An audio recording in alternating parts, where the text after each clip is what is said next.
আজকের সকালটা ছিল একদম শান্ত আর সুন্দর। গ্রামের চারদিকে শুধু সবুজ ধানক্ষেত আর পাখিদের মিষ্টি ডাক শোনা যাচ্ছিল। সকালে অনুর মা গরম গরম রুটি আর মজার আলু ভাজি বানাচ্ছিলেন। সেই সুগন্ধে পুরো ঘর ভরে গিয়েছিল। কিন্তু অনুর বাবা তখন আগেই চলে গিয়েছিলেন তাদের ছোট্ট গরুর খামারে। তাই অনু ঠিক করল আজ সে নিজেই নাস্তা নিয়ে বাবার কাছে যাবে। একটা বড় টিফিন ক্যারিয়ারে রুটি আর আলু ভাজি নিয়ে অনু বের হলো। তার সাথে তাসিব আর তাওহিদও যোগ দিল আনন্দে। তিন ভাই বোন গ্রামের মাটির রাস্তা ধরে হাঁটতে লাগল। রাস্তার পাশে দুলছিল সবুজ ধানক্ষেত আর বাতাসে উঠছিল ছোট ছোট ফড়িং। কিছুক্ষণ পর তারা পৌঁছে গেল গরুর খামারে। সেখানে অনুর বাবা আর কাসেম চাচা মিলে গরুগুলোকে গোসল করাচ্ছিলেন।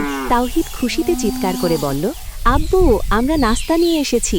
তারপর সবাই মিলে খামারের পাশের ছোট খোলা ঘরে বসে সকালের নাস্তা খেল। চারদিকে বইছিল শান্ত বাতাস আর কানে আসছিল গরুর ঘণ্টার মিষ্টি শব্দ।